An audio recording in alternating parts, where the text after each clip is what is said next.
He showed up at my door again at 2 a.m., reeking of whiskey and heartbreak, like clockwork. If loyalty had a face, it would look exactly like mine, tired, stupid, and standing barefoot in the hallway waiting for him. Ethan always knew where to go after his relationships burned to ash. Not to his parents, not to his brother in Boston, not even to some late-night bar where strangers could distract him. No, he always came here to me, and I let him in every damn time, even when it shredded my chest open a little more. I sometimes wonder if he ever noticed the way I looked at him when he cried into my shirt, or how my hands trembled when I brushed his hair back from his eyes. Maybe he thought it was just comfort between friends. Maybe he never let himself see the truth. I loved him. Not in some fleeting college crush way, but in the way that sat heavy in my bones, in the way that no other man could ever measure up to. Brooklyn's night air still clung to him when he stumbled inside, his hoodie damp with the drizzle outside. His lips were red, chapped, maybe from kissing someone else too hard, or maybe from shouting in another doomed argument. He looked destroyed, and damn me, all I wanted to do was piece him back together. "Sam," he rasped, his voice raw. "She left." Of course she did, I thought bitterly. They always do, because Ethan, for all his charm and golden boy smile, didn't know how to stay. He wanted fire until it burned, passion until it consumed him, and then he'd wonder why he was left in ashes. And every time he came crawling to me, like I was some kind of safe house that didn't burn down. I nodded, trying not to let my bitterness spill out. "Come in. You'll catch a cold standing there." He smiled faintly, brokenly, and it was that smile, the one with more cracks than light, that destroyed me every single time. We ended up on the couch the same way we always did. His head on my shoulder, his breath warm against my neck, his hand brushing mine as if seeking comfort. My heart thundered like it always did, and I sat perfectly still, because moving even an inch closer might ruin the fragile illusion that I was only his friend. But God, I wanted to ruin it. He smelled of rain and cheap bourbon, his hair damp against my cheek. "You're the only one who doesn't give up on me, Sam," he murmured, half asleep, half drunk. And maybe that was the cruelest part of it all, because he was right. Morning light always made everything look less tragic. Ethan, sprawled across my couch with his arm hanging off the edge, looked almost peaceful. His jawline caught the sun like some sculptor's masterpiece. His lips parted just slightly, his lashes casting soft shadows. If anyone else walked in, they'd think he was my boyfriend. But I knew better. I made coffee, the routine drilled into me after years of these late-night arrivals. Ethan would wake, groan, mutter something about needing a shower, and then pretend last night hadn't happened. And I would play along because what else could I do? Still, that morning felt different. Maybe it was the way he lingered in the kitchen, rubbing the back of his neck, watching me pour his coffee. Maybe it was the silence between us, heavier than usual, weighted with words neither of us wanted to say. "You ever get tired of me showing up like this?" he asked suddenly, his voice quieter than usual. I froze, coffee halfway to my lips. My heart stuttered, but I forced a laugh. "What? You mean barging in at ungodly hours, crying on my shirt, and stealing my blankets? Nah, it keeps life interesting." He chuckled, but his eyes lingered on me longer than they should have. Something unreadable flickered there, something I was afraid to hope for. But then his phone buzzed, and just like that, the moment shattered. He grabbed it, smiled at the name flashing on the screen, and I knew he'd be gone again by tonight, off chasing another fire, leaving me behind in the smoke.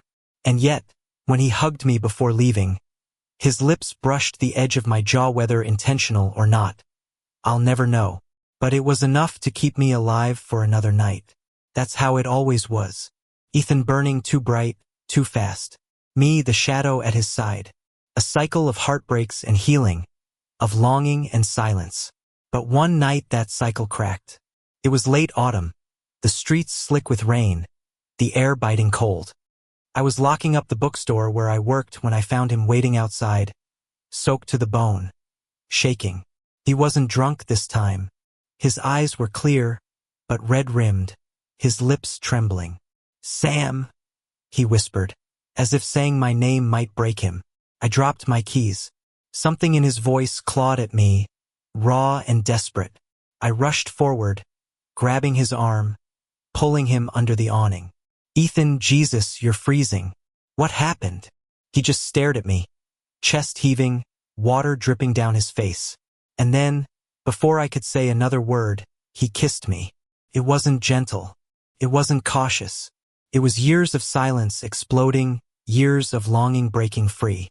His mouth was rough on mine, hungry, trembling, like he'd been starving for this and finally let himself eat. And for the first time in forever, I didn't hold back. I kissed him back, clutching his soaked hoodie, pouring every unsaid word, every hidden feeling into that kiss. The rain roared around us, the world blurred, and for one impossible moment, he was mine. But nothing with Ethan was ever that simple. When he pulled away, his eyes were wild, terrified. I can't see Sam. I don't know what this means. I don't know who I am anymore.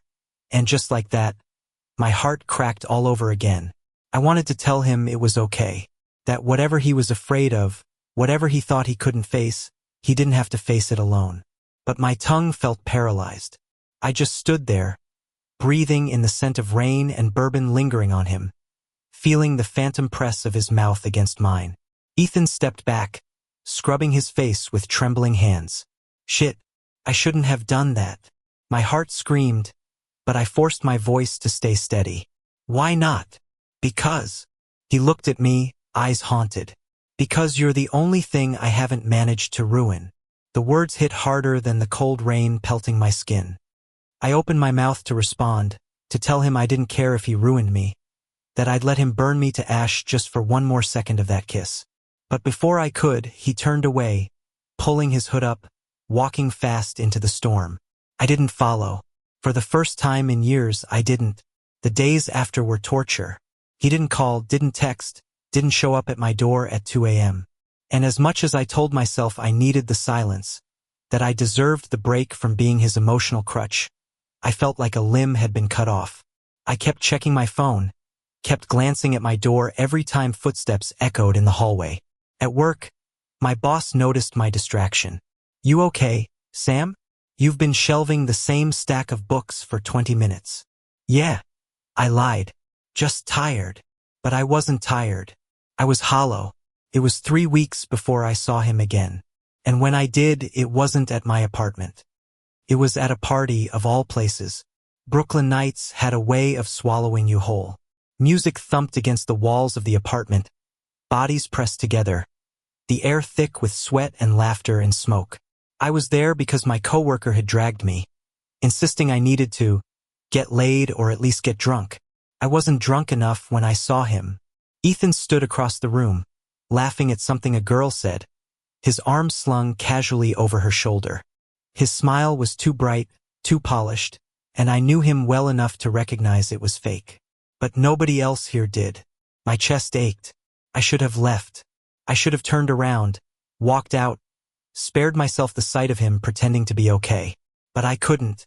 My feet betrayed me, carrying me closer until I was standing just a few steps away, close enough to catch the flicker in his eyes when he finally noticed me. For a split second, his mask cracked.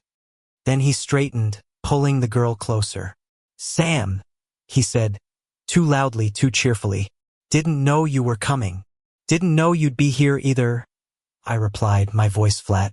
The girl looked between us, sensing something, but she excused herself quickly, disappearing into the crowd. Ethan shoved his hands in his pockets, rocking back on his heels. So, how've you been? I laughed bitterly. Really? That's what you're going with? His jaw tightened. What do you want me to say? I stepped closer, my voice low. I want you to stop running every time things get real. I want you to stop using me as your safety net and then pretending like nothing happened. I want my voice cracked. I want you, Ethan. But you already know that. The room spun with noise and laughter. But for us, it was silence. Heavy, suffocating silence. His eyes searched mine, wide, panicked, like a deer in headlights. And then, as always, he fled. That night, I didn't wait for him. I didn't leave my door unlocked. Didn't sit by the window with a mug of coffee in case he showed up. Instead, I lay in bed staring at the ceiling, finally letting myself cry. Not the quiet, restrained tears I'd shed before, but the ugly, shaking sobs of someone who finally realized they might never get what they'd been waiting for. And yet, even as I cried, I knew I'd open the door for him again, because love makes fools of us all. Weeks turned into months. Winter set in, coating the city in frost and biting wind. I threw myself into work, into reading, into anything that could distract me. I went on a few dates, let strangers buy me drinks, even kissed one of them in the back of a cab. But every time I felt nothing, because none of them were him.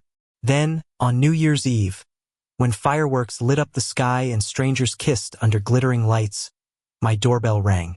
I froze. When I opened the door, Ethan stood there. No drunken sway, no forced smile. Just him, raw and trembling, his eyes wet. "Sam," he whispered. "I can't keep running." The world outside exploded in color and sound, but in that moment, all I could hear was his voice. He stepped inside without waiting for an invitation, his hands shaking. I closed the door, my back pressed against it, trying to steady my breath. "I'm sorry," he said, words tumbling out. "For everything. For using you, for running, for kissing you and then acting like it didn't happen. I've been so fucking scared, Sam. Scared of what it means if I want you. Scared of losing you if I screw it up. But I think I already lost you, didn't I?" My heart broke and mended in the same beat. "You haven't lost me," I said softly, "but you can't keep treating me like I'm your second choice. I can't survive that anymore." He stepped closer, his voice trembling. "You're not second, Sam. You never were. I just didn't know how to admit that the only person I've ever really wanted is you." And before I could stop myself, I reached for him. This kiss was nothing like the first. It wasn't desperate or broken. It was slow, steady, warm, the kind of kiss that promises something real. His hands cupped my face. Mine clutched his jacket. And for once, we weren't running. When we pulled apart, breathless, he rested his forehead against mine. "Happy New Year," he whispered. I laughed through my tears. "Happy New Year." And for the first time, I believed it might actually be one. For weeks after that night, I kept waiting for something to break. I thought Ethan would wake up one morning, panic, and vanish again.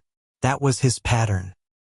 He lived in cycles of intensity and escape, and I had been caught in the crossfire long enough to know better than to trust the quiet. But the quiet stayed. He didn't run. First, it was little things. He started showing up at my place during the day, not just at 2 a.m. when the world was falling apart. He'd bring takeout, crash on my couch with a movie, or help me close up at the bookstore. We weren't lovers yet, not really, but we weren't just friends either. There was a shift, subtle but undeniable, like gravity finally pulling us into place. I'd catch him watching me sometimes, his eyes softer than I'd ever seen. Once, while we were shelving books, our hands brushed and he didn't pull away. Instead, his fingers curled around mine, holding on like it was the most natural thing in the world. And God, I wanted to believe it was, but belief doesn't erase fear. One evening in February, snow thick on the streets, we sat in my apartment sharing cheap Chinese takeout. He was halfway through a story about his brother when he suddenly stopped, chopsticks frozen in midair. "What is it?" I asked. He hesitated, then set the food down, rubbing his palms against his jeans. "Sam, I don't know how to do this. Us." My heart sank, but I forced my voice calm. "Then tell me what scares you." He looked up, eyes raw. "Everything. What if I screw this up? What if I'm not enough? What if I hurt you worse than I already have?" "You will," I said quietly. "We'll fight. You'll piss me off. I'll piss you off. That's how it works. But you don't have to be perfect, Ethan. You just have to stay." He closed his eyes, a shaky laugh escaping. "Stay. That's the hardest thing for me. Then let it be the first thing you learn." And for the first time, he didn't argue. Valentine's Day came and went with little fanfare. I wasn't expecting roses or candlelight. That wasn't Ethan. Instead, He showed up at the bookstore just before closing, holding 2 steaming cups of hot chocolate. "No flowers," he said awkwardly. "But this seemed more like you." I smiled despite myself. "You're right. I hate flowers." We drank them sitting on the counter, watching snow swirl outside.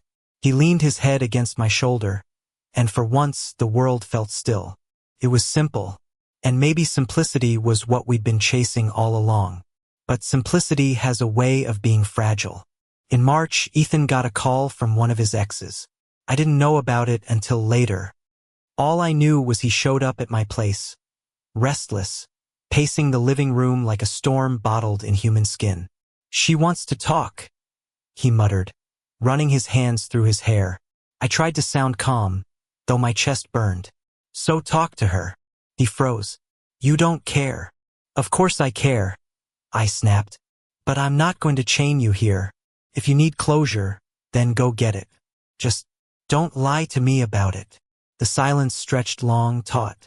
Then he sank onto the couch, burying his face in his hands. "I don't want her, Sam. I swear to God. I don't trust myself not to get pulled back into old habits." That confession, raw, trembling, hit deeper than I expected. Because for the first time, he wasn't running. He was admitting he was scared, but he stayed. And that meant more than any promise he could have made. I sat beside him, my hand finding his. "Then let me trust you until you can trust yourself." He squeezed back, so hard it almost hurt. Spring crept into the city, slow and reluctant.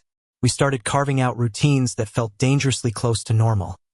Cooking breakfast together, late-night walks, lazy Sundays in bed watching bad TV. Sometimes I'd wake in the middle of the night to find him watching me, as if making sure I was real. And yet, beneath it all, I sensed a tension, like he was waiting for something, maybe the moment I'd finally give up, maybe the day he'd finally believe I wouldn't. That tension snapped one evening in April. We'd been at a bar with friends, laughter buzzing around us, when a stranger leaned too close to me. Harmless flirting, nothing I asked for, but Ethan saw. His jaw clenched, his hand curling into a fist. By the time we left, he was seething. "Do you even notice when guys look at you like that?" he demanded the second we were outside. I blinked. "What are you talking about?" "That guy. He couldn't keep his eyes off you." His voice cracked with anger, fear. "So what?" I shot back. "I didn't care. Because I was there with you." He froze. The city lights caught the panic in his eyes. "But what if one day you do care? What if one day you wake up and realize you could have someone better, someone who isn't a mess?" And there it was. The wound he carried, the one no kiss could heal. I stepped closer, gripping his jacket. "Listen to me. I don't want better. I want you, mess and all. Stop trying to convince me otherwise." For a moment, he just stared, breathing hard. Then, almost violently, he kissed me like he was trying to shut up the voices in his head. And for once, I kissed back without hesitation, without fear. Because maybe that was the only answer we had. Later that night, lying tangled together in bed, he whispered, "You'll get tired of me." I pressed my lips to his temple. "Then let me be the one to decide that." His breath hitched, and he held me tighter. The months rolled on. Summer pressed hot against the city, and with it came a strange peace. For the first time in years, Ethan wasn't running. He was here, with me. And though part of me kept waiting for the storm, another part, small, fragile, but growing, began to believe we might actually survive this. I'd always thought the hardest part was getting Ethan to stay. I was wrong. The hardest part was teaching him to believe he deserved to.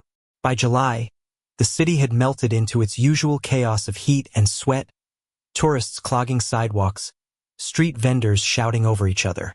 Ethan hated summer. He complained about it daily, the humidity, the crowds, the way his shirt clung to him. But every time he griped, he did it with his hand tucked into mine. And that made it bearable. One Sunday afternoon, we lay sprawled across my tiny bed, the fan rattling uselessly in the corner. He was reading one of the books I'd shoved at him, something I knew he'd mock, but secretly enjoy, and I was half dozing against his shoulder. "Sam?" he asked suddenly, breaking the silence. You ever think about what this is? I mean, where we're headed? His tone was careful, like he was afraid the wrong word would shatter us. I sat up a little, meeting his eyes. Yeah, all the time. And I want to keep heading there. With you. He looked away, chewing his lip, but I caught the flicker of relief in his expression. That tiny flicker was enough to keep me steady. But the truth was, not everyone understood us. When Ethan finally told his brother, it didn't go well. I wasn't there, but I heard the aftermath. Raised voices through the phone, Ethan storming into my apartment with his face pale, his hands shaking. He said, "I'm confused," Ethan muttered, pacing like a caged animal. "That I'll regret it. That I'm just using you until I figure myself out." My stomach twisted, but I forced calm into my voice. "And what do you think?" He froze. His eyes found mine, and in that moment, they were steady, clearer than I'd ever seen them. "I think he's wrong. I think this is the only thing I've ever been sure about." He crossed the room in 2 strides, cupping my face like he was afraid I'd vanish. "I love you, Sam." The words knocked the air out of me. After years of silence, of almosts and maybes, hearing them aloud felt like standing in sunlight after a lifetime underground. I laughed, choked, tears stinging my eyes. "Took you long enough." And then I kissed him like it was the only language we'd ever needed. The rest wasn't magically easy. His brother didn't come around overnight. Old habits didn't vanish in a blink. Sometimes Ethan still panicked, still flinched at his own feelings, still tried to convince himself he wasn't enough. But he stayed, and staying was everything. We learned to build something out of the wreckage. We learned how to argue without breaking, how to comfort without losing ourselves, how to want without fear. There were mornings when I'd wake to find him watching me, a quiet awe in his expression, like he still couldn't believe I hadn't left. There were nights when he'd bury his face in my chest and whisper, "Don't let go," as if the world might rip me from him. And every time I held on tighter. One evening in late August, we walked through Central Park as the sun bled gold across the sky. Families picnicked, kids chased bubbles, couples sprawled on blankets. Ethan carried a book I'd lent him, flipping it idly in his hand. He was quieter than usual, but not restless, just thoughtful. "What's going on in that head of yours?" I teased. He smirked faintly. "Dangerous place to be, Sam. Try me." He stopped walking, turning to face me. For a moment, he just looked at me, the chaos of the park fading into background noise. Then, slowly, he reached for my hand. His fingers trembled, but he laced them with mine, firm and certain. "I used to think love was supposed to be fireworks," he said. "Explosions, drama, the kind of passion that leaves you wrecked. But that was just me chasing disasters. You're not fireworks. You're the ground I stand on after the smoke clears." The lump in my throat made it hard to breathe. "That's the most dramatic thing you've ever said." He laughed, but his eyes shone. "Get used to it. I'm in love, remember?" I squeezed his hand. "So am I." And then, under the fading sun, surrounded by strangers who couldn't possibly understand the war we'd fought to get here, I kissed him. Not desperate, not afraid, just steady, certain, finally free. If you had told me years ago that Ethan would be mine, that he'd learn to stay, that I'd stop waiting for the door to slam behind him, I would have laughed in your face. But here we were, 2 boys in love, 2 men learning how to build a life, not from ashes but from hope. It wasn't perfect. It never would be. But it was ours. And that was enough. Thank you for listening. If you find it interesting, please like and subscribe to follow the next stories.